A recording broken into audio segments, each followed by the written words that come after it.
আসসালামু আলাইকুম beautiful hertz, কেমন আছেন সবাই? সবাই ভালো আছেন নিশ্চয়ই। আমিও আলহামদুলিল্লাহ ভালো আছি। শুভ সকাল সবাইকে। This is Mimtaz from my page Mimtaz diary. তো সবাইকে ওয়েলকাম করছি আমার পেজে আরও নতুন একটা ভিডিও দেখার জন্য। আশা করছি সম্পূর্ণ ভিডিওটাতে সঙ্গেই থাকবেন। আমি সকাল সকাল ফ্রিজ থেকে ভাত, খিচুড়ি এবং মুরগির মাংস বের করে নিয়েছি, সেটা গরমও করে নিয়েছি। লাঞ্চের জন্য খিচুড়ি আর মুরগির মাংস নিয়েছি। এখানে খিচুড়ি আর মুরগির মাংস এটাই আমার লাঞ্চ। আর সকালে যেহেতু খাবো, খিচুড়ি খেলে গ্যাস্ট্রিকের প্রবলেম করতে পারে, তাই সাদা ভাতে খেয়ে নিয়েছি। এগুলো সবই ফ্রিজে ছিল, আমার রান্নাবান্না করতে হয়নি, যেহেতু কয়েকদিন ধরে খুবই রান্নাবান্না করেছি।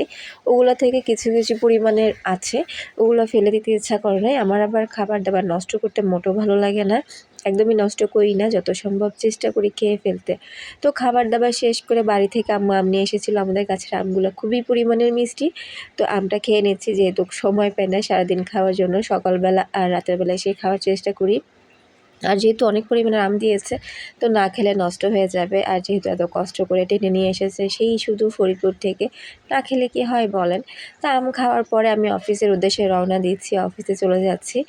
অফিসে যাওয়ার সময় আজকে দেখছি বাইরে প্রচণ্ড পরিমাণে গরম আছে। বাইরে মনে হচ্ছে এই সকালবেলায় ভর দুপুর হয়ে গিয়েছে, এত রোদের তাপ। তো মানুষজন ওভারব্রিজ থাকা সত্ত্বেও কেন যে নিচ দিয়ে পার হয় বুঝি না। তো অফিসে যাওয়ার পর দেখছি হুট করে একটু বৃষ্টি নামলো। যখন বৃষ্টি নামলো নিচে নেমেছিলাম চা খাওয়ার জন্য।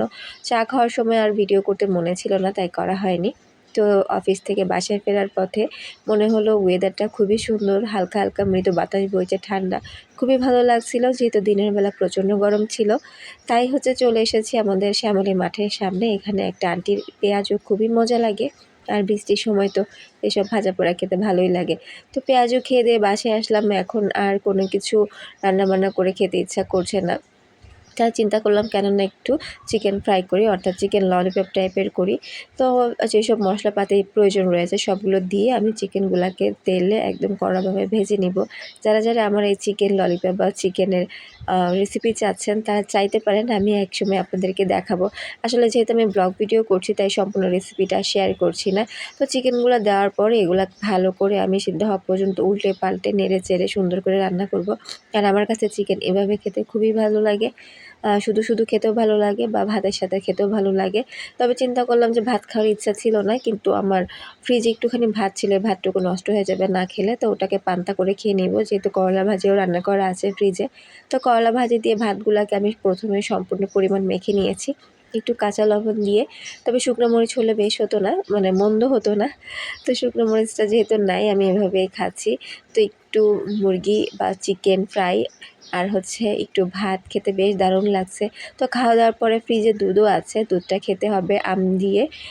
তো আম দুধ খেতে আমার কাছে খুবই ভালো লাগে, যেহেতু ব্লেন্ড নাই, আমি হাতেই করেছি।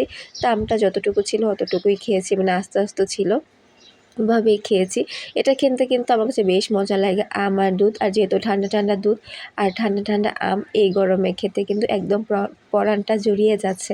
তো যাই হোক, আমি এই ভয়েস দিতে দিতে অনেক তুতলিয়েছি, কারণ অফিসে যাওয়ার সময় তাড়াহুড়া করে ভয়েস দিয়েছি।